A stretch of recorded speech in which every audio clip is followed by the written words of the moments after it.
tal, hermanos del cosmos? Espero se le estén pasando excelente y bienvenidos a este segundo capítulo de la segunda temporada con nuevos libros. El día de hoy nos vamos a ir un poquito, pues no tanto por la Biblia como tal, sino un poquito nos vamos a ir por la tangente, nos vamos a ir por la parte histórica.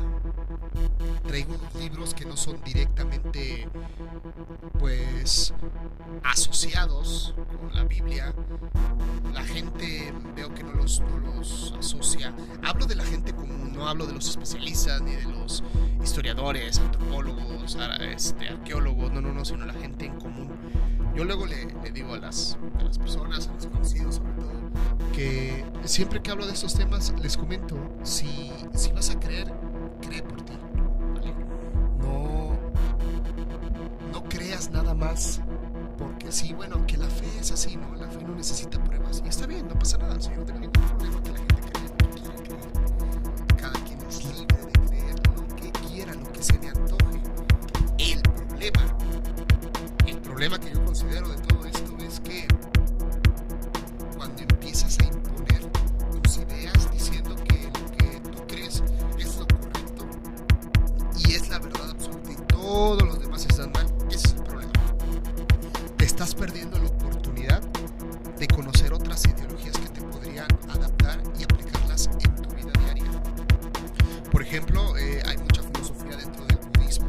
El budismo zen también, y se diga el sintoísmo, increíble. O sea, hay mucha sabiduría en todos lados, en toda la mitología, en todas las religiones. Apenas reflexionando, yo considero que la diferencia entre las mitologías y las religiones es que las religiones son actuales, pero es lo mismo, son historias nada más que cuenta un pueblo para justificar su origen, ¿vale? Entonces comenzamos con este primer libro.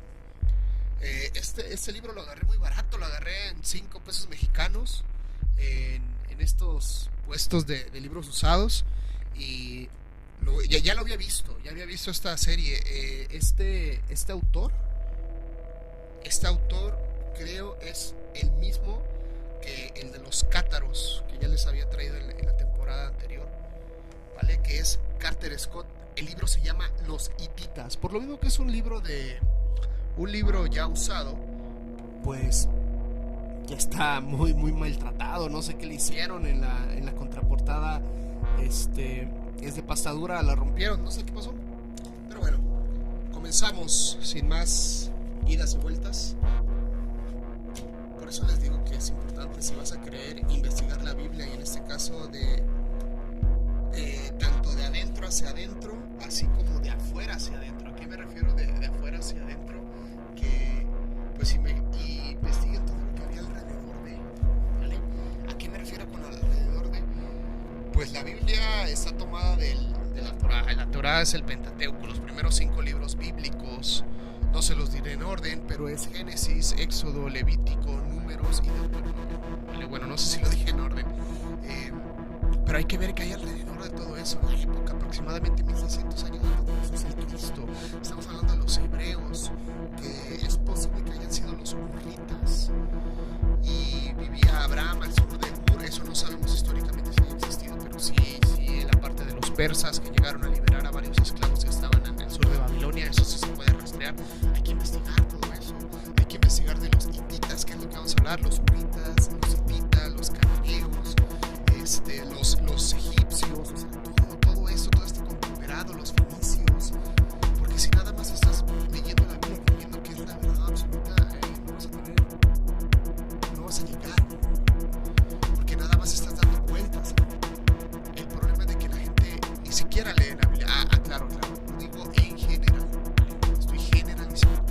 La gente a veces no investiga y solamente cree con los ojos cerrados, y esa Biblia la quiere tomar como hechos históricos que realmente ahí ocurrieron, ¿vale? Y hay muchas cosas que no están en la historia, como que mezclaron un poquito de historia y le metieron su mitología, ¿vale? Por eso es importante investigar todo lo que está alrededor. Y comenzamos con esa primera lectura. En la página 13 nos dice el subtema: un gran enigma histórico.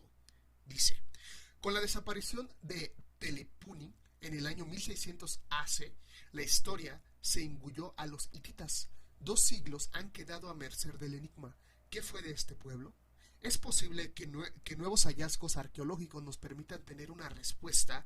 De momento solo quedan las conjeturas. Un vacío similar se da en Asiria y en Babilonia. Por este motivo los especialistas han fijado sus ojos en Egipto para comprobar lo que allí sucedió durante esos casi 2 siglos, así como pudo localizar a los Ixos, cuyo origen también supone un enigma. Quizá fueran cananeos, porque adoraban al dios Sutek, a la diosa Anat. Se sabe que invadieron la región del delta y edificaron una ciudad en Avaris, lo que les permitió mantener el dominio sobre el Nilo hasta 1850 AC. Los Ixos imponían el mejor armamento de la época: espadas rectas de metal con puntas anchas y alargadas, muchas de ellas de hierro, un metal casi desconocido en aquellos tiempos. El grueso de su ejército lo componían carros de guerra tirados por caballos, lo que en Egipto supuso una novedad, de ahí sus continuas derrotas. Como podemos ver, los Ixos estaban empleando un armamento similar al de los hititas, aunque más contundente al haberlo perfeccionado. Otros historiadores creen que detrás de los Ixos se encuentran los hurritas, debido a que estos ejercían una gran influencia sobre el imperio nuevo del país de At. Cierto que nos estamos moviendo en el terreno cenegoso de las comunidades. Investiguen un poquito de los hurritas, estaremos un poquito más en la página número 67. Nos dice: los neohititas utilizaban, como los hititas indoeuropeos, la escritura jeroglífica y la lengua que expresaba el alma de su pueblo, así como respetaron la disposición de las culturas en la hilada inferior de las paredes. Deben a la influencia egea, primero a la micénica, después del plano Bid a Ilani, espero que lo pronuncie bien, y el empleo de la columna del vestíbulo, el mechón de caballos empuñado en la frente de las esfinges y la trenza sobre su nuca, la doble hacha del dios de la tempestad Gargamis y el escudo escotado de los guerreros. Todo esto que yo les voy aquí leyendo es lo que a mí se me va haciendo interesante. Claro, el objetivo de este podcast es que investiguen y que con fuente en la mano les pueda platicar un poquito de estos temas. De hecho, esa es la intención de este podcast. O sea, no es leerlo. Yo creo que ya en la siguiente temporada ya no lo voy a leer. Ya no se los voy a leer tal cual. O sea, voy a leer los libros, los voy a filtrar y les voy a comentar. En la página tal nos dice que, o sea, ya les voy a dar más como mi interpretación. No sé si voy a tener yo bronca por esto del derecho de autor.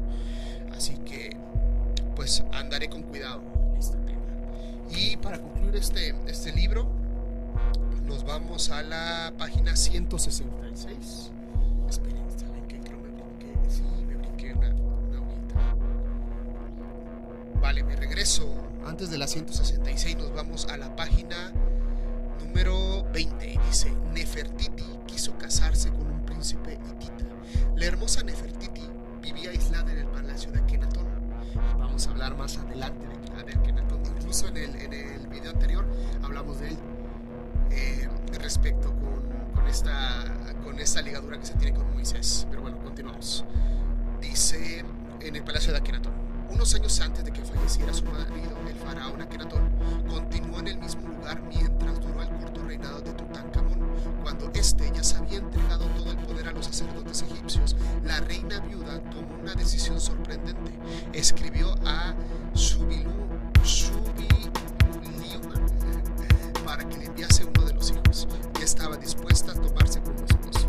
El gran rey hitita eligió a Sananza, su predilecto, y le envió a Egipto con un séquito muy importante. Lo que nunca pudo imaginar es que la boda jamás se celebraría, debido a que el príncipe y sus acompañantes fueron asesinados. Aquí es importante, como les digo, ya hemos estado tocando un poquito más del tema de Akenatón. Más adelante traigo unos libros aquí, bueno, más adelante en este podcast traigo unos libros donde están enfatizando un poquito más eso, y pues respecto a toda esa correlación que se tiene con Moisés. Y ahora sí, regresamos a la página 166, nos dice: la utilización de ensoñaciones. Los casos más excepcionales de comunicación entre los dioses y los seres humanos se produjeron durante el reinado de Mursil II, debido a que éste no se encontraba de manera en la que fuese revelado el pecado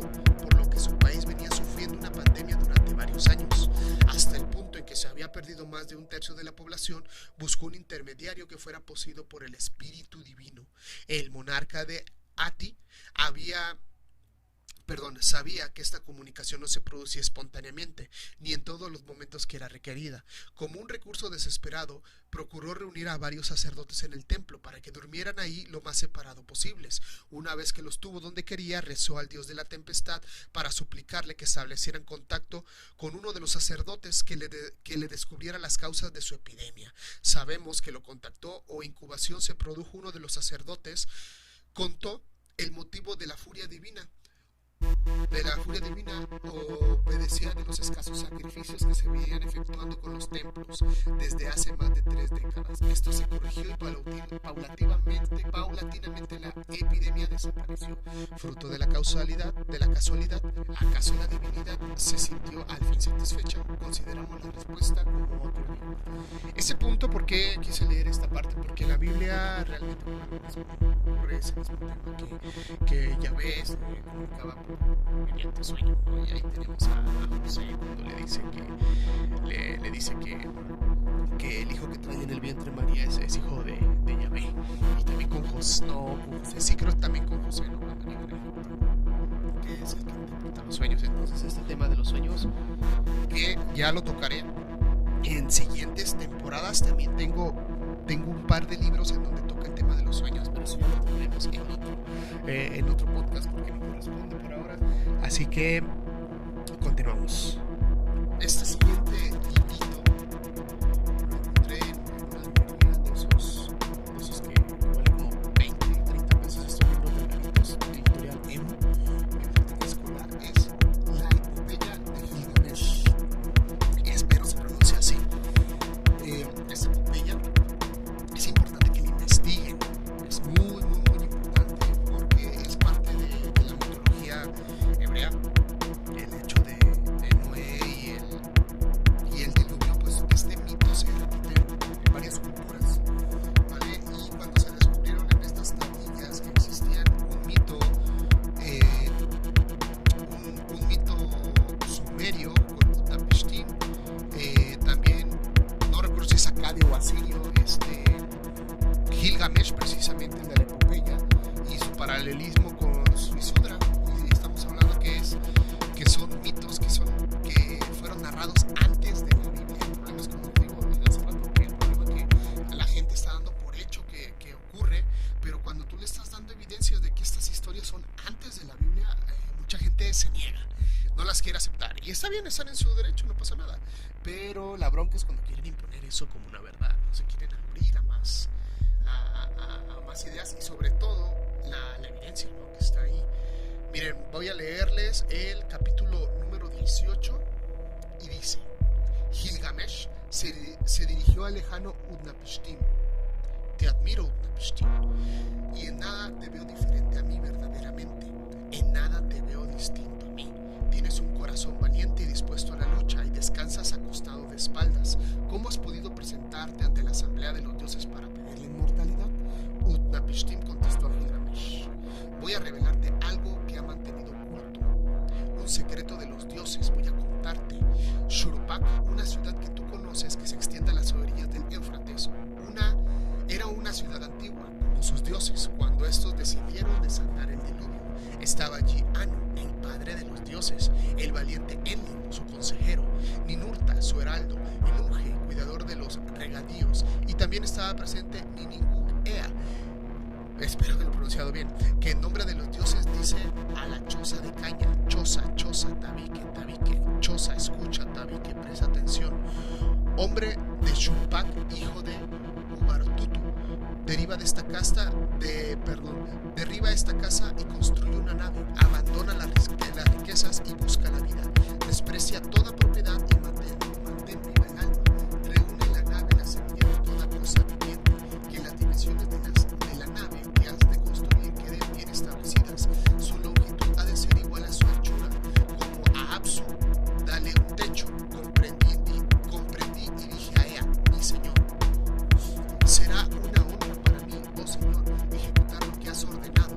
Pero ¿qué diré a la ciudad, el pueblo, a los ancianos? Ea abrió la boca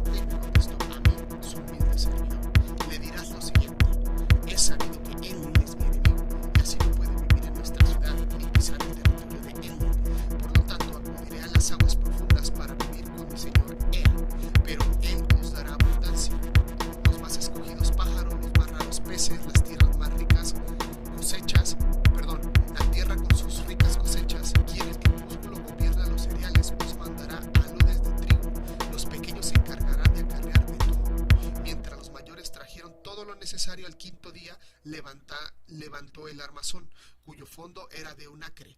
10 docenas de codos de altura tenían cada uno, y sus 10 docenas de codos cada lado de la cuadrada cubierta. Di forma a sus costados y las uní de 6 cubiertas dote a la nave, que quedó dividida en 6 partes. Dividí su planta en 9 partes. El séptimo quedó terminada la nave. La botadura fue difícil, porque se tuvieron que sacar las planchas de abajo y de arriba, hasta que los 2/3 de la nave entraron en el agua. Todo cuando yo tenía fue subido a bordo. Todo cuando tenía de plata fue subido a bordo. Todo cuando yo tenía de oro fue subido a bordo. Todo cuando tenía de criaturas fue subido a bordo. Toda mi familia y parientes fueron subidos a bordo. Los animales del campo, las bestias salvajes y todos los artesanos dispuse que subieran a bordo. Jamás había fijado la hora para mí. Cuando el que gobierna el tiempo nocturno desata el gran aguacero, sube y cierra la escotilla. Observé el cielo y vi que amenazaba tormenta. Subí a la nave, cerré la escotilla y puso a Murray. El batelero tomó el mando. Aquí recordé de un detalle, porque ya me di la tarea de leer el Pentateuco. Me di esa tarea, que también voy a hacer podcast, donde les voy a decir con pelos y señales en dónde está cada inquietud que yo tuve. Y una de esas, ahorita lo recordé por el tema de las medidas de los codos. En la Biblia que tengo aquí a la mano, habla de metros. Y platicaba con un colega, con Juan Pablo, un saludo a Juan Pablo, que como las ediciones dependen mucho de cómo te están editando el texto, para que tú lo puedas entender. Y manejan metros, cuando en ese tiempo todavía no se manejaban metros. El libro que a continuación les traigo es Moisés, faraón de Egipto, por Ahmed Osman, de Editorial Planeta. Nuevamente, como ya les venía diciendo, vamos a tocar el tema de Akenatón. Un poquito superficial, todo esto es para que ustedes lo investiguen, ya que en la vida de Akenatón pues se ve reflejado mucho, al revés, en la vida de Moisés se ve reflejado muchas características de Akenatón, sobre todo lo que es el monoteísmo, ¿vale? Porque los hebreos no eran monoteístas, se hicieron monoteístas, eran monólatras. Inclusive en la Biblia no hay algún texto que diga tal cual o literal o metafórico que los demás dioses no existen. Solamente te está argumentando que no los adoren, más no están diciendo que no existen. Sí hay una parte en donde habla que hay dioses que son de madera o de metal, pero como tal no niega, no dice ninguno de esos dioses existe. Vale, entonces desde ahí ya, para que se pongan a pensar un poquito respecto a estos paralelismos. Nos dice déjenme ver, es parte de la introducción. Nos dice en la página 16. Aquí no dice Akenatón, aquí dice Agnatón. Bueno, sí, la J, si la pronuncias de esa manera, parece que digo que Agnatón. En lugar de Akenatón, Agnatón. Agnatón era un profeta que escribió el himno a Atón, que ofrece una sorprendente semejanza con el Salmo 104 de la Biblia. Ánimo a sus artistas a expresar libremente lo que sentían y veían, y eso hizo nacer un arte realista, nuevo y sencillo, que en muchos aspectos se apartaba por la expresión artística tradicional. Con él podemos ver por primera vez a un rey como un ser humano, con su mujer y sus hijas, comiendo, bebiendo y presentando ofrendas a Atón. No se parecía tampoco en nada a los faraones guerreros de la 18ª, de la 18ª dinastía, aunque los reyes y príncipes de Asia Occidental trataban por todos los medios de involucrarse con sus guerras periódicas.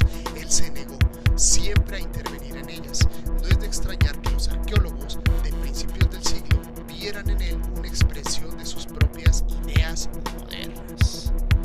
Para que se le echen una checadita al salmo. En la página 45 nos dice: aunque Manetón daba el nombre de Osarset al jefe del pueblo contaminado, otros escritores le han dado al de Moisés. En su historia de Egipto, en 5 libros, el mismo Apión, que vivió en la primera mitad del siglo I AC, había nacido en el Alto Egipto, había estudiado en Alejandría y enseñó retórica en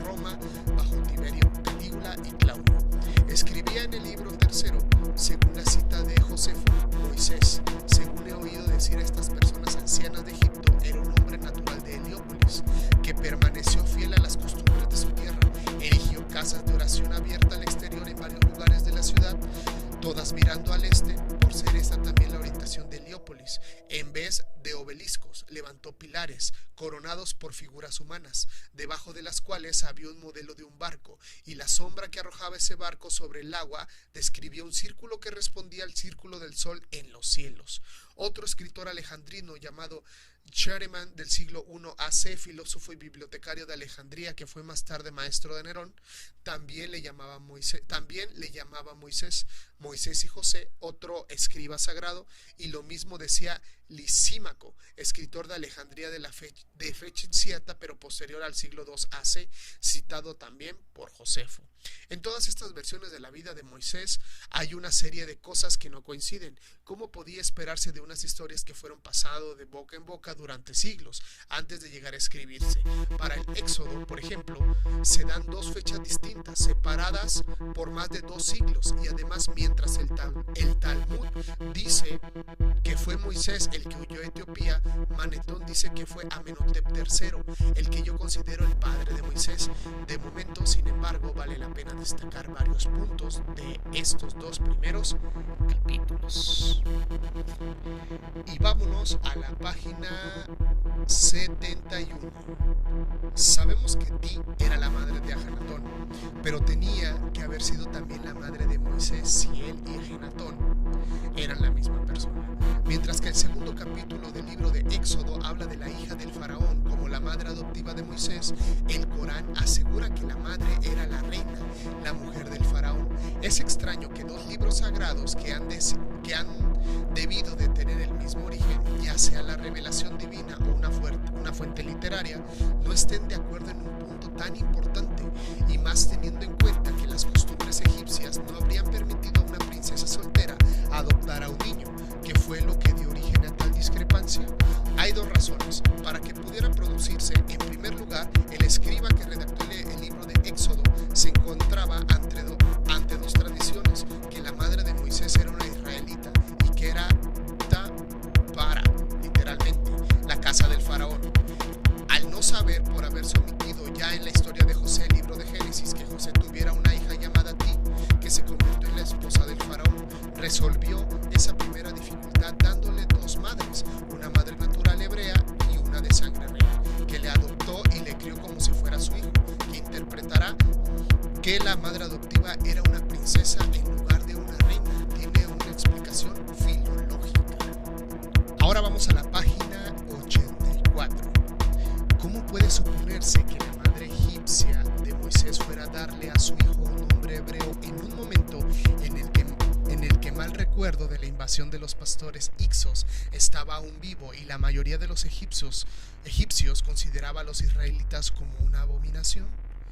En egipcio antiguo, la palabra que significa niño o hijo está formada por 2 consonantes, M y S. Si quitamos las 2 vocales O y E de Moshe, nos quedamos solo con 2 consonantes, M y Sh, SH. Como la letra hebrea Sh equivale a la S egipcia, no es difícil ver que la palabra hebrea procedía de la palabra egipcia. Las vocales cortas, aunque se pronunciaban siempre, no se escribían nunca en hebreo, ni en egipcio. Y en el uso de consonantes largas para representaciones vocales largas no llegó hasta más tarde en ambas lenguas, como vimos ya examinar la identidad de la madre real de Moisés. Por último, la S que encontramos al final del nombre de Moisés está sacada de la traducción griega del nombre bíblico. Eso también ya lo habíamos checado en el libro de Moisés y las religiones monoteístas de Sigmund Freud, en el video anterior, en donde da esta especificación, ¿vale? Da esta especificación respecto a lo del nombre. Así que pues aquí tenemos nuevamente una referencia, yo creo que muy importante. Vámonos a la página número 185. Dice: Moisés fue el primero que introdujo al templo en el culto de los israelitas cuando construyó el tabernáculo en el Sinaí. Los cananeos sí tenían templos de piedra piedra en Palestina e incluso lavaron algunos en el delta oriental durante el dominio de los Hicsos, pero no hay prueba de que los israelitas tuvieran o usaran ningún tipo de templo antes de la época de Moisés. Ajenatón, por su parte, adoptó la forma del templo solar de Heliópolis, la misma forma usada por Moisés en el desierto, para que fuera utilizado como lugar de culto en su nueva región. Antes de Moisés, lo mismo que no había templos, no había tampoco sacerdotes israelitas.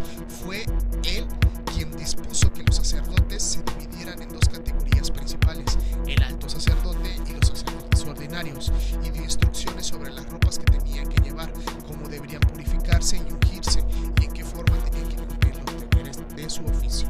Los ritos y el culto en el nuevo tabernáculo israelita eran semejantes a los que implantó Ajenatón, que mandó a sus seguidores que sacrificaran a los animales sagrados de Egipto y su nuevo Dios, repitiendo así un episodio que encontramos en la historia de Moisés.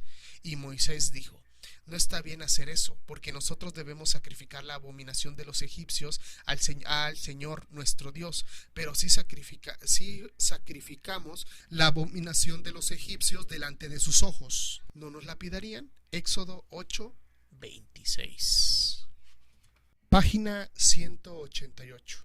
No parece que Ajenatón fuera a querer renunciar al nombre de su Dios, el Atón, solo por conseguir el apoyo de los israelitas, por lo que debió de llegarse a un compromiso, según el cual la palabra hebrea Yahweh, YHWH, podía escribirse, pero no podía leerse en voz alta, sino que tenía que pronunciarse como Adonai. Nadie sabe cuándo empezó esa costumbre judía, pero creemos que data de los tiempos de Moisés. Nadie ha dado tampoco una explicación convincente de cuáles fueron los motivos que llevaron a esa prohibición.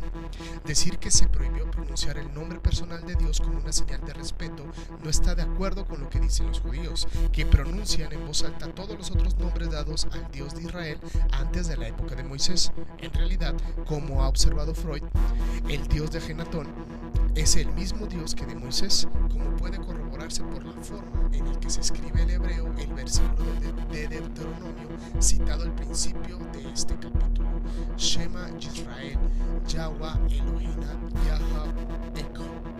Espero haberlo pronunciado bien, es decir, escucha, oh Israel, Jehová nuestro Señor es el único Dios. Sin embargo, de acuerdo a esta antigua tradición, cuando los judíos lo leen en voz alta, el versículo se convierte en Shema Yisrael Adonai Elohim Adonai Ekno. Esto demuestra que en el Sinaí se llegó a un acuerdo según el cual el antiguo nombre de Dios, Jehová, no volviera a pronunciarse nunca, y en todos los casos sería sustituido por el de Adonai, el nombre del Dios de Ajenatón. Y para concluir este libro, nos vamos a la página 193, es un subcapítulo que nos dice los 10 mandamientos. ¿Vale? Los 10 mandamientos que el Dios de Moisés dio a los israelitas en el Sinaí están claramente dentro de una tradición egipcia y se dirá que tienen raíces comunes con el libro de los muertos. Los egipcios creían que después de la muerte en el otro mundo tenían que presentarse en un juicio ante el tribunal de Osiris y sus 42 jueces. La oración 125 del libro de los muertos contiene la confesión negativa que tenía que recitar en esta ocasión la persona muerta: no he cometido ninguna falsedad, no he robado, no he matado a hombres, no he dicho mentiras. Los 10 mandamientos son una especie de versión positiva de esta confesión negativa egipcia: no matarás, no robarás, no levantarás falso testimonio contra tu prójimo. Parece que Ajenatón, que no creía en Osiris ni en su mundo de ultratumba, transformó el código moral por el que los egipcios creían que sus muertos habían de ser juzgados por un código de conducta positivo por el que sus seguidores debían guiarse esta vida. Voy a tener una temporada que se va a llamar mitología. Voy a tocar las mitologías en general y voy a adentrar un poquito a la mitología nórdica, ya que tengo varios libros de ese tema. Y cuando toquemos la mitología egipcia, les voy a leer lo más interesante que encuentre del libro de los muertos egipcio, porque efectivamente en le llaman en el hechizo 125, ahí viene eso que dice en el libro, para que vayan interconectando las referencias, por lo que hemos visto hasta el momento. O sea, hay mucha conectividad con el libro de Sigmund Freud, ¿vale? Respecto a lo del nombre, respecto a lo del dios de Akenatón, entre más cosas. Continuemos. El siguiente libro que les traigo es Moisés y los extraterrestres, un libro que rastrea la existencia de seres extraterrestres en la Biblia y su relación con la figura más misteriosa y controvertida del libro sagrado, de Tomás de Oreste. En la temporada anterior ya les había mostrado un video un libro de Tomás de Oreste, Edición Planeta. También hablaba un poquito, cuando adquirí tenía la inquietud de saber si era el, así, navegaba en los mismos temas, pero fue variante. Vámonos directo a la página 9, el subtema que dice: un arca que no podía servir para navegar. El tan prometido castigo divino tardó en llegar mucho más tiempo del esperado, cuando Noé se encontraba al borde de la ancianidad y sus 3 hijos estaban casados ya, pero la amenaza del Señor se cumplió entonces de manera tan expedita que no se explica uno cómo tuvo tiempo de salvar la vida de su familia elegida. A partir del versículo 14 del capítulo 6 del Génesis se informa acerca del singular procedimiento utilizado por Noé y su gente para seguir vivos después del desastre. El Señor había dado instrucciones a Noé para construir un arca de madera que cuyo interior hallarían cómodos sus familiares y el zoológico más grande de la historia, que se ocuparían de repoblar la tierra después del diluvio devastador. Largo de 40 días con sus noches, con las aguas cubriendo todo, hasta casi alcanzar la cima de las montañas más elevadas, el arca sería larga de 300 codos, con 50 de anchura y 30 de alto, y se haría todo de madera, calafateada con brea por dentro y por fuera, con una ventana en su parte superior y una puerta abriéndose a un costado. Es de suponer que Noé realizó la imponente tarea solo, sin más ayuda de los fuertes brazos de sus hijos. Las damas tenían otras cosas en que ocuparse, y los vecinos no debían enterarse de nada, pues pondrían dificultades a la hora de iniciar el proyecto. Se burlarían del viejo que no soportaba las bromas, o insistirían en subir a la embarcación si veían aparecer negros nubarrones de tormenta en el horizonte. ¿Cómo es posible entonces que 4 hombres que nada sabían del arte de la náutica ni trabajaron jamás en unos astilleros, además de carácter de herramientas inapropiadas, fuese a crear una cosa de días, un navío de 300 codos de eslora, equivalente a 110 metros, de los que ahora grande como un transatlántico? Por otra parte, queríamos hacer una ventana única en la parte superior de la arca, por lo que entraría tan poco aire que se asfixiaría sin remedio los animales de la bodega, incluso el patriarca y su distinguida familia. Y en cuanto a la puerta abierta a un costado para que entrasen los animales en la embarcación, pensó en ella Jehová como la mejor manera de penetrar fácilmente el agua a la nave y ahogar a los improvisados navegantes. ¿Acaso el arca no era una nave para viajar por el mar, sino algo muy diferente? Al definir la palabra arca, cualquier diccionario dirá que la refiere a un recipiente que puede cerrarse herméticamente. La descripción no es válida para un barco, sino un submarino o para un objeto volador. Así opinan los investigadores del fenómeno OVNI. Añaden lo siguiente: no recuerdan las formas alargadas del arca, esas naves extraterrestres llamadas nodrizas que tantos testigos afirman haber visto en el cielo a partir de 1947. ¿Acaso viajó Noé por el espacio en lugar de hacerlo por el mar, como antes que él subiese al vuelo? Bueno, esas ya son conjeturas del autor y pues son temas que se pueden tocar para otro podcast, que en su momento estaré tocando el tema del fenómeno OVNI, que yo creo que en unos años ya lo tengo planificado. De hecho, ya tengo los libros elegidos. Ya nada más es cuestión de hacer el tema de la grabación y todo esto. Vámonos a la página 35. Nos dice: en uno de los textos no judíos que debieron servir de modelo para construir los primeros libros del Antiguo Testamento, sería cierto relato de la dinastía 12 egipcia sobre las aventuras de Sinué, al que se regresará más tarde, y una historia de Fenicia escrita por Sanchoniatón, sacerdote egipcio que abandonó su patria por motivos políticos y corrió a refugiarse a Fenicia.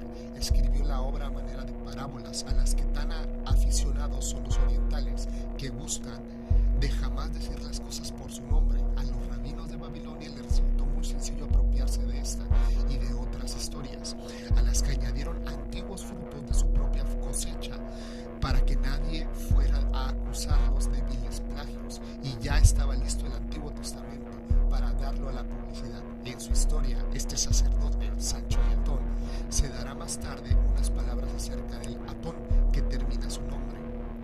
Mencionará el Espíritu de Dios volando sobre las aguas antes de crearse el mundo, el diluvio que inundó al mundo como justo castigo lanzado por la debilidad para acabar con los malvados, la enemistad entre dos hermanos, el nacimiento y muerte de un redentor. Con la lucha de Caín contra Abel se simboliza la lucha fratricida que ensangrentaría a Egipto en tiempos de Faraón Akenatón. Un hermano era bueno y noble y venía a identificarse con el soberano y con sus adeptos. El triunfo del otro, un verdadero canalla, no era otra cosa que el de las fuerzas reaccionarias hostiles a Akenatón. Era un pasaje tan cautivador que los rabinos se apropiaron de él para incluirlo en su libro, sin detenerse a averiguar quién podría ser ese canalla. Wow, qué impresionante. He leído este libro pero algunas notas, lo releo y pues retomo esa información. Y nuevamente estamos retomando el tema de Akenatón. Y tengo un libro por ahí donde que habla de los mitos y un fragmento pequeño habla de Sancho y Atón. Así que en futuros podcasts voy a tocar ese tema. Página 45. Es una historia muy interesante, la del rey Sargón, pero se equivoca el lector si cree en su originalidad. Se trata de una copia, esta vez de un episodio que figura en el texto sagrado de la India, muy anterior a la aventura de Sargón. El Mahabharata explica que la madre que abandonó al bebé se llamaba Kunti y era hija del rey. ¿Y qué hace la hija consentida de papá cuando siente crecer su vientre, siendo aún soltera y no desea causar disgusto en casa? El remedio puesto en práctica por la princesa fue acudir presurosa al río Asba cuando comenzó a sentirse de verdad mal y abandonar en sus aguas el fruto de sus entrañas. Esto dice Sigmund Freud en el libro Moisés y la religión monoteísta, que apareció poco antes de estallar la Segunda Guerra Mundial. Cayó la obra como pedrada entre sus correlacionarios, porque en aquellos momentos tan amargos, con Hitler a punto de desencadenar la feroz campaña antisemita, venían las palabras de Freud a bajar la moral de los judíos, pero nadie debía echarle al psicoanalista la culpa de nada, pues otros estudiosos de la Biblia habían observado antes que esas diversas discrepancias y puntos oscuros en el texto sagrado, y habían hallado también a ciertos personajes que, a pesar de ser ajenos a la Biblia, figuraban en ella y tenían anexos increíbles. Y nuevamente están recurriendo, tomando cita, el libro que ya checamos en el podcast pasado de Freud, Moisés y la religión monoteísta. Página 47. Los persas adoptaron a Brahma y lo convirtieron en algo suyo. Dirían más tarde que el dios arribó a la Bactriana, región montañosa situada a mitad del camino de la India. Y es curioso observar que la Bactriana naciera en el siglo VI a.C. El profeta Zaratustra, creador del culto a un dios único simbolizado por el fuego solar que todo lo purifica. Este culto solar sería punto de partida para el nacimiento de religiones monoteístas como la cristiana y la musulmana. Los árabes, que habían mantenido desde mucho antes de aparecer Mahoma relaciones cordiales y un intenso comercio con la India, adoptaron también a este dios Brahma, sumamente sabio, uno de cuyos sacerdotes fue, según ellos,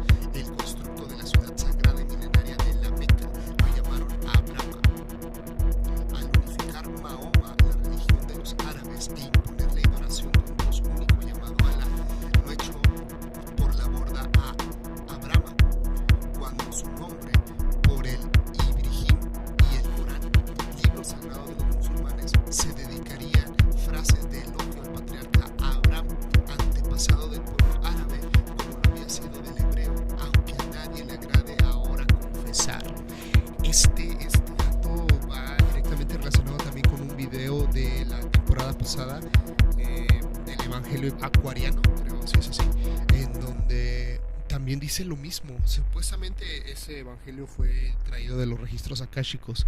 Ya cuando esté en la temporada esotérica vamos a profundizar el tema de los registros akáshicos, pero realmente viene esa información ahí compartida. El hecho de que Abraham viene de Brahma.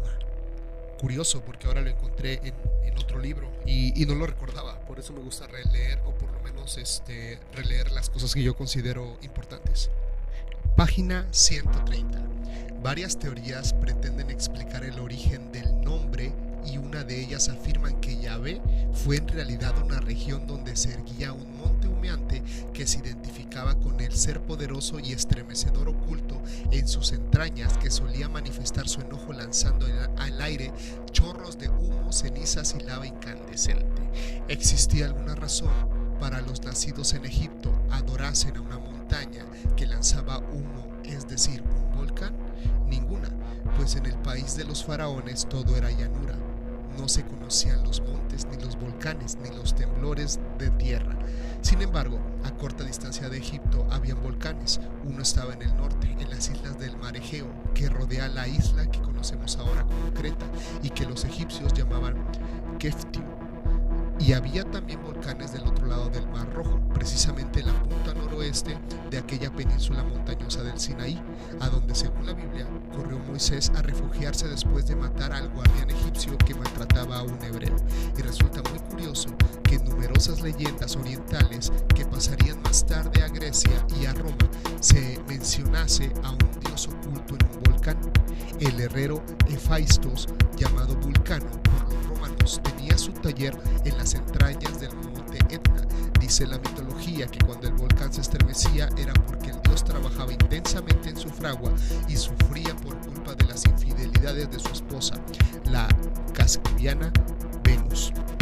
Es también notable la semejanza que existe entre el nombre de Yahvé, identificado con un volcán, y el de Jovis, el dios volcánico que nació en la isla volcánica de Creta y que sería llamado Zeus por los griegos y Júpiter por los romanos. Hubo un origen común nacido en Oriente para estos términos relacionados con el volcán. Por otra parte, en algunas viejas versiones del Éxodo se citaba el término para designar a Jehová, el cual desaparecería en las ediciones posteriores, tal vez por considerar los geniales traductores que no valía la pena confundir al lector. Este término era El Shaddai, que significa Dios de la montaña.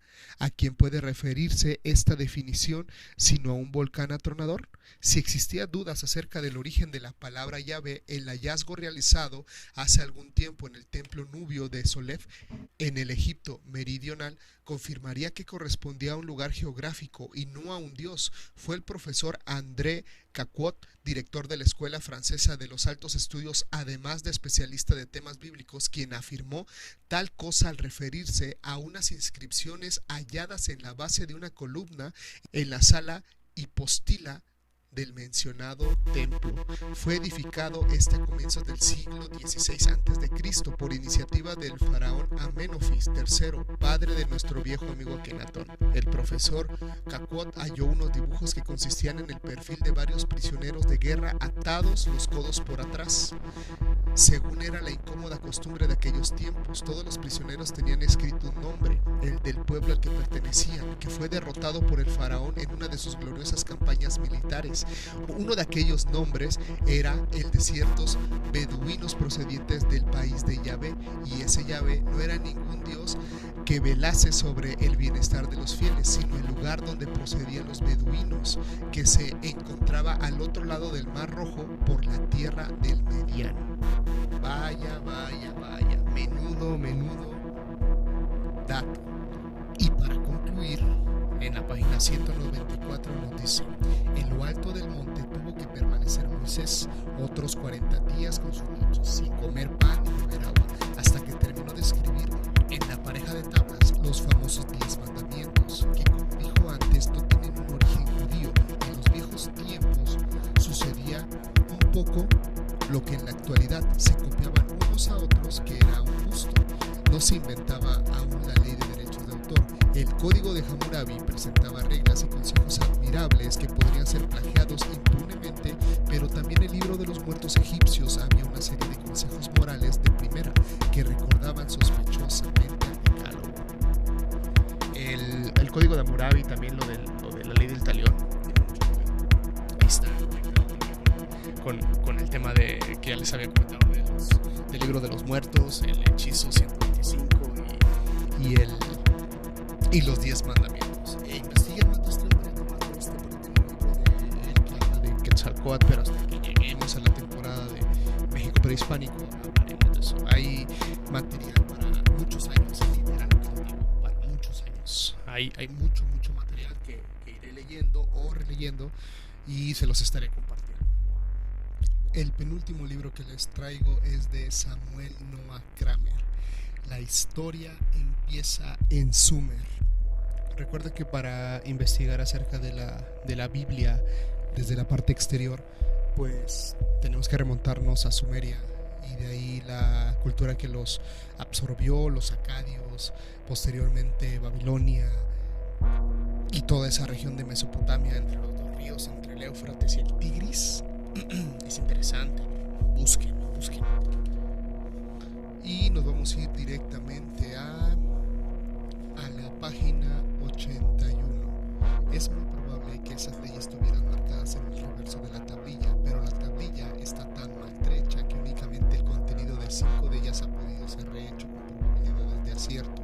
Una de estas leyes parece implicar una prueba de agua, otra trata a la vuelta de un esclavo a su dueño. Tiene, sin embargo, una importancia particular para la historia del desarrollo social y espiritual del hombre, ya que demuestra que 2000 años antes de Jesucristo, la férrea ley del talión, ojo por ojo, diente por diente, que prevalecía entre los hebreos en una época mucho más posterior, había cedido el lugar a una jurisdicción más humana, según la cual las multas de indemnización sustituían a los castigos y penas corporales. A causa de la importancia histórica, estas 3 leyes merecen ser citadas en la lengua misma que fueron redactadas y promulgadas. Curiosamente, lo que les comentaba de la ley del talión, aquí lo encontramos. Nos vamos a la página 95. Dice: a medida que el tono del documento se iba siendo inteligible, se me parecía con toda evidencia que este método tenía una textura muy poco corriente, hasta el punto de que representaba 2 rasgos especialísimos que me parecían altamente reveladores. Por un lado, se trata de cierta diosa que, para vengarse de la afrenta que se le infligieron por periodo mortal, decide transformar en sangre el agua de todo el país. Ahora bien, este tema de la plaga de sangre no se vuelve a encontrar en ningún otro texto de literatura antigua más que en la Biblia, en el libro del Éxodo. Todo el mundo puede recordar dicho episodio. Dice pues el Señor: en esto conocerás que soy el Señor. Voy a herir el agua del río con la vara que tengo en mi mano y se convertirá en sangre. Éxodo 7, versículo 17. Página 171. Tal es el mito sumerio. Ya se ve que no le falta puntos de contacto con el texto bíblico. Vamos a precisarlos. Empecemos por el paraíso, cuya noción parece ser de origen sumerio en el Próximo Oriente. Este paraíso tiene una situación geográfica determinada. En efecto, es muy probable que el país de Dilmun, donde se sitúan los sumerios, se hallase el sudoeste de Persia. Pues bien, los babilonios, pueblo semita, que venció a los sumerios, situaron en esa misma región su país de los vivientes. En cuanto a la Biblia, este indica que Jehová o Yahvé plantó un jardín en Edén, hacia oriente. Génesis 2:8. De este lugar de delicias salió un río, añade el texto Génesis 2 del 10 al 14, para regar el paraíso, río que desde ahí se dividía en 4 brazos. Uno se llama Fisón o Pisón, es que tiene pH. El nombre del segundo río es Gihón, el tercer río tiene de nombre Tigris y el cuarto río es el Éufrates. Estas indicaciones permiten pensar que el Dilmun sumerio y el Edén abraico no eran más que uno en sus orígenes. Segundo punto, el pasaje del poema Enki y Ninhursag que relata cómo el dios Sol riega a Dilmun con una agua fresca surgida de la tierra, correspondiente con el siguiente de la Biblia, Génesis 2,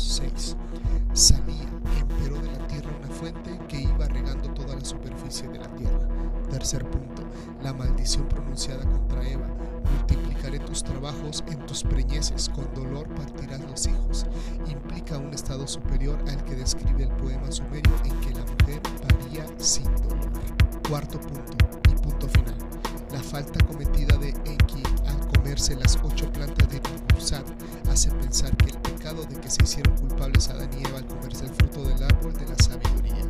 Un análisis más meticuloso nos conduce a una comprobación aún más asombrosa, la cual nos proporciona la explicación de uno de los enigmas más embarazosos de la leyenda bíblica del paraíso, el que plantea el famoso párrafo en donde se ve cómo Dios forma la primera mujer, la madre de todos los hombres, de una costilla de Adán, Génesis 2:21. ¿Por qué una costilla? Si se admite la hipótesis de una influencia de la literatura sumeria, de este poema de Dilmun y de otros semejantes sobre la Biblia, las cosas se aclaran mucho.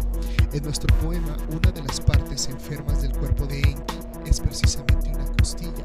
Ahora bien, el nombre sumerio de costilla es Ti. La diosa creada para curar la costilla de Enki se llama Ninti, la dama de la costilla, pero el vocablo sumerio Ti significa igualmente hacer vivir. Los escritores sumerios, haciendo un juego de palabras, llegaron a identificar la dama de la costilla con la dama que hace vivir, y este retruécano, uno de los primeros de la historia, pasó a la Biblia, donde naturalmente perdió todo valor, ya que en hebreo la palabra que significa costilla y vida no tienen nada en común. Páginas 176 y 177. Seguidamente el poema, entre paréntesis, el final de la cuarta columna, debía de extenderse largamente sobre las instrucciones dadas por el dios Suisudra. Este último construiría un navío gigantesco el cual le permitiría salvar la vida, pero esta parte del texto, sin duda correspondiente a una cuarentena de líneas, está destruida. La continuación en lo alto de la quinta columna que se ha conservado relata cómo entonces las aguas del diluvio sumergieron la tierra y cómo se desencadenaron con fuerza ininterrumpidamente durante 7 días y 7 noches. Después de todo lo cual, el dios del sol Utu reaparece dispensando de nuevo su preciosa luz. Siusudra se posterna ante él y le ofrece sacrificios. Todas las tempestades de la violencia extraordinaria se desencadenaron al mismo tiempo. En un mismo instante, el diluvio invadió los centros del culto, cuando durante 7 días y 7 noches el diluvio hubo barrido la tierra y el enorme navío hubo sido bamboleado por las tempestades sobre las aguas. Utu salió, el que dispersa la luz, al cielo y a la tierra. Siusudra abrió entonces una ventana de su navío enorme y Utu, el héroe, hizo penetrar los rayos dentro del gigantesco navío. Siusudra, el rey, se posternó entonces ante Utu. El rey le inmoló un buey y sacrificó un carro. Y para concluir este podcast, tenemos este libro de Isaac Asimov, La Tierra de Canaán. Este Asimov tiene mucha información cultural. Investiguen de él, así como de sus obras, sus novelas, como Yo Robot, por ejemplo. Investiguen de sus obras históricas. Tengo ahí uno de Egipto. Cuando toquemos mitología de egipcia, ahí lo voy a recurrir nuevamente. Y nos vamos a la página número 36. Hablaban de un antepasado llamado Abraham y más tarde Abraham, con H otra A, nacido en la ciudad sumeria de Ur, y que había atravesado toda la media luna fértil hasta llegar a Canaán. Se decía que ahí había hecho una alianza. Esto es un acuerdo legal con Dios, por la cual, a cambio de ser adorado, Dios otorga toda Canaán a los descendientes de Abraham. Este relato es narrado en los capítulos 12 al 15 del libro de Génesis en la Biblia. Los que se consideran descendientes de Abraham creyeron ese relato y consideraron que les daba derechos legales sobre Canaán.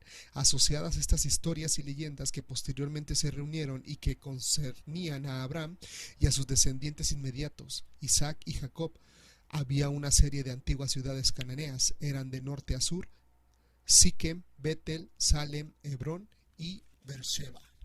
La página 43 dice: los invasores dominaron durante el siglo el delta del Nilo. Su religión y su cultura no era la de los egipcios nativos y por ende eran odiados. Los egipcios llamaron Ixos, gobernantes extranjeros, entre paréntesis, a los invasores. Los historiadores egipcios posteriores se sintieron profundamente humillados por este episodio y se referían a él lo menos posible, excepto para denigrar a los Ixos por ateos y crueles. Por esa razón no sabemos casi nada del periodo de los Ixos. Se hicieron con el poder. Página 51. Algún comerciante cananeo, un genio anónimo, decidió aplicar la idea de hacer que los símbolos representen el sonido inicial, como hacían a veces los egipcios, y usarlos con exclusividad. Así la palabra cananea para buey era Aleph, donde el símbolo representa una oclusión glótica o un gruñido muy suave que no existe en español. ¿Por qué no puede hacer el símbolo para buey representarse el sonido cada vez que apareciese? De igual modo, los símbolos para casa, camello y puerta, que en cananeo eran Bet, Gimel y Delag respectivamente, podían representar a las consonantes que nosotros escribimos B, G y D. Finalmente, los cananeos hallaron que 22 signos eran suficientes para representar todas las palabras que ellos usaron. Esos 22 signos solo representan consonantes. A nosotros esto nos resulta extraño, pues las vocales son igualmente importantes. Como podemos saber, si MS representa mesa, masa, misa, musa o amasa, pero ocurre que las lenguas semíticas se basan en términos de consonantes. Cada conjunto de 3 consonantes representan una idea básica, y cuando se agregan vocales se obtienen variaciones sobre este tema básico. Esto es importante también. Una persona me llegó a decir: oye, ¿a ti que te gusta la cultura prehispánica? Te recomiendo que investigues, o pues si puedes aprender náhuatl, porque así vas a entender el concepto de la cosmología y la cosmogonía prehispánica, náhuatl le digo yo. Y ya había escuchado eso también. Les recomiendo el canal Limud, Limud. Limud es un especialista en hebreo que analiza la Biblia, y él dice lo mismo. Dice: para entender la Biblia, sobre todo la Torah, hay que aprender hebreo. Lo mismo para el Nuevo Testamento, es prudente aprender griego, porque así puedes entrar en el concepto de lo que ellos están refiriendo. Inclusive cuando aprendes un nuevo idioma, hacen nuevas sinapsis las neuronas, y también hace que estés pensando de distinta manera. Página 55. Los griegos posteriormente llamaron a los cananeos de la costa Fionike, que tal vez sencillamente fuese su versión de la palabra mercader, que es lo que también significa cananeo. Pero la etimología habitual que se da de esta palabra la hace derivar de la voz griega que significa rojo y sangre, y se supone que alude al tinte que vendían los cananeos de la costa. Es esa palabra griega la que se convirtió en nuestra voz fenicio, y por lo general tendemos a olvidar quiénes eran esas gentes. El término cananeo nos es familiar principalmente por la Biblia, donde se alude a los hombres del interior, mientras que la palabra fenicio nos es familiar sobre todo por la historia griega. Con ella se refiere a los hombres de la costa. Yo usaré cananeos para los hombres del interior y fenicios para los de la costa, porque es lo usual, pero no olvidemos que los fenicios eran cananeos. Página 70. Los austeros hombres de las tribus del desierto consideraban perversas las prácticas cananeas. No cabe sorprender de eso, pues las gentes de las regiones rurales siempre han desaprobado las sofisticadas costumbres de la ciudad malvada, incluso hasta la actualidad. Surgieron 2 partidos religiosos entre los israelitas. Algunos adoptaron los variados rituales cananeos y ocasionalmente hasta los dioses cananeos. Otros se aferraron a la más sencilla y antigua adoración de Yahvé. Estos últimos, a quienes podemos llamar yavistas, no estaban habituados a la elaboración de figuras de madera o de piedra, ídolos que representaban a los dioses, y lanzaron sus invectivas principalmente contra la idolatría idolatría, es decir, la adoración de ídolos. La Biblia refleja la concepción yavista y probablemente hace que los yavistas parezcan más importantes de lo que realmente fueron. Durante unos 600 años a partir de la conquista, los yavistas fueron un grupo minoritario y no ejercieron por lo general mucha influencia sobre la dirección israelita. Página 122. Durante los 2 siglos siguientes, los sacerdotes tanto de Israel como de Judá reunieron las tradiciones de tiempos anteriores y las pusieron por escrito.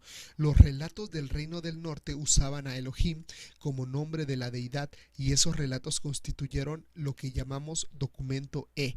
Los relatos del reino del sur usaban Yahvé o Yahweh con J en la ortografía alemana y son llamados el documento J. Esas dos iniciales son más convenientes de lo que parece al principio, pues también representan a Efraín y Judá, que pueden ser consideradas como las fuentes geográficas.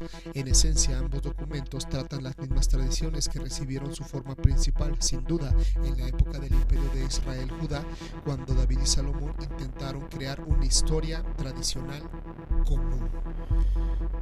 Más adelante vamos a tomar esto de lo que es el documento J, el documento E, el documento D, creo también, porque tengo un libro que se llama ¿Quién escribió la Biblia? Y ahí especifica un poquito más este tema. Así que en próximos podcasts se estará hablando de ello.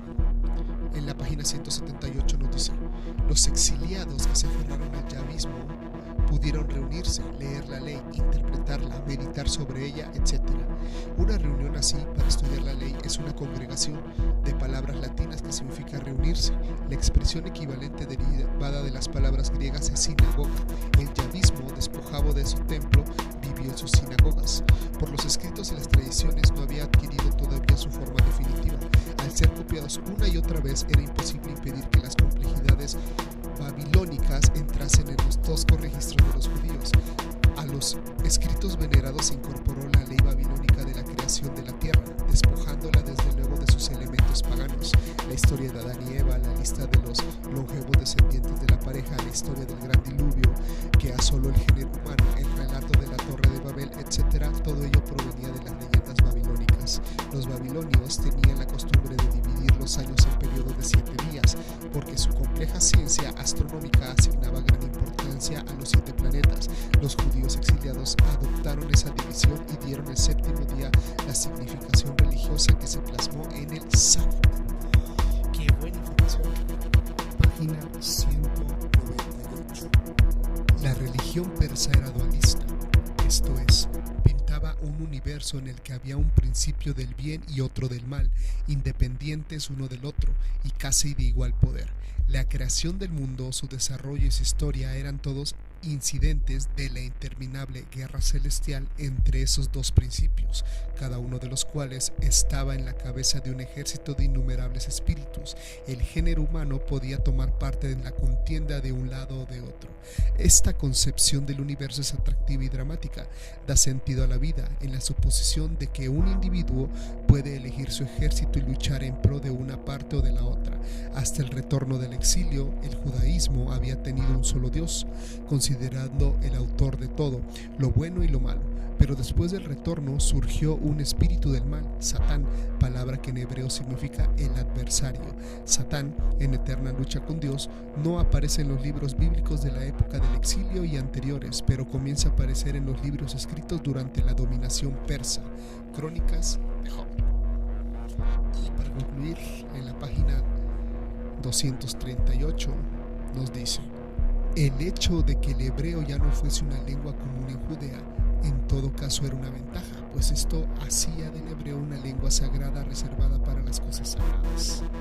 Pero, ¿qué ocurría con los judíos de Alejandría y de otras colonias menores, pero en crecimiento del mundo griego? La cultura griega era extraordinariamente atractiva y los judíos que habían nacido y se habían criado en ciudades griegas a menudo no hablaban otra lengua que el griego. No podían leer ni comprender los libros bíblicos, pese a los prejuicios judíos, pues surgió entre los judíos alejandrinos una creciente presión para que tradujese la Biblia al griego. Ese anhelo fue estimulado por los Ptolomeos, bajo Ptolomeo I y más aún bajo Ptolomeo II. Alejandría se convirtió en la capital intelectual del mundo, tenía un museo que era lo más semejante que hubo en la antigüedad a lo que hoy llamamos un centro de investigación, y una enorme biblioteca, la mayor que existió antes de la invención de la imprenta. Al parecer era ambición de los Ptolomeos reunir en Alejandría todo el conocimiento de la época, y este propósito no se limitaba al conocimiento griego.